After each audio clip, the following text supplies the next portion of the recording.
Blackwood high school का साया। Blackwood high school एक समय शिक्षा का केंद्र हुआ करता था, अब भय और रहस्य की कहानियों से घिरा हुआ था। पुराने लोग एक भीषण आग की बात करते थे, जिसमें कई छात्रों की जान चली गई थी। इस घटना के बाद से स्कूल में एक अजीब सी सन्नाटा छा गया था। छायाओं का दिखना, ठंडी हवा का अचानक चलना और अकस्मात होने वाली अजीब घटनाएं आम हो गई थी। नई छात्रा एमिली इन कहानियों को पहले तो महज अफवाहें समझती थी, लेकिन जैसे जैसे दिन बीतते गए उसे भी अजीब अजीब घटनाओं का सामना करना पड़ा।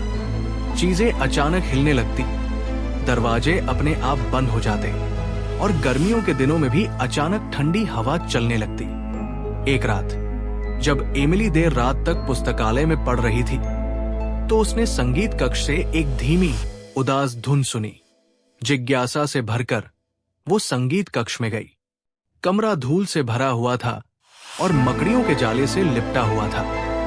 हवा में पुरानी यादों की धूल सी छा गई थी। जैसे ही वो पुराने पियानो के पास पहुंची, धुन तेज हो गई। एक ऐसा मधुर विलाप जो उसके रोंगटे खड़े कर रहा था। अचानक एक ठंडी आवाज ने उसका नाम पुकारा, एमिली। वो घूमकर देखने लगी, लेकिन वहां कोई नहीं था।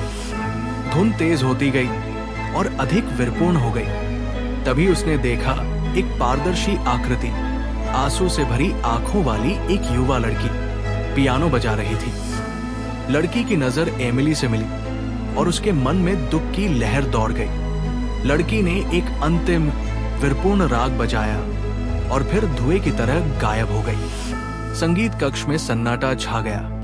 बस एमिली के दिल की तेज धड़कन की आवाज ही सुनाई दे रही थी। उस रात के बाद एमिली समझ गई, ये अफवाहें सिर्फ कहानियां नहीं थी, वे अतीत की गूंज थी। उस त्रासदी की एक उदास याद जो ब्लैकवुड हाई स्कूल में हुई थी। उसने उन आत्माओं का सम्मान करना सीखा, उनकी उपस्थिति को स्वीकार करना सीखा और समझा कि स्कूल में सिर्फ यादें ही नहीं, बल्कि एक निरंतर दुख भी छिपा हुआ है। संभावित मोड़, लड़की आग में मरने वाली नहीं थी, बल्कि एक छात्रा थी जिसने बदमाशी के कारण आत्महत्या कर ली थी। एमिली को पता चलता है कि भूत उसे आगाह करने की कोशिश कर रहा है। भूतों की उपस्थिति बढ़ती जाती है और अंत में एक अधिक दुष्ट आत्मा के साथ एक भयानक टकराव होता है। ये केवल एक शुरुआती बिंदु है। आप इस विचार को विस्तारित कर सकते हैं, अपने स्वयं के अनूठे मोड़ जोड़ सकते हैं और एक वास्तव में डरावनी कहानी बना सकते हैं। मुझे उम्मीद है कि ये आपकी कल्पना को प्रेरित करेगा। यदि आप अधिक विचारों की तलाश कर रहे हैं या कोई अन्य प्रश्न है तो मुझे बताएं।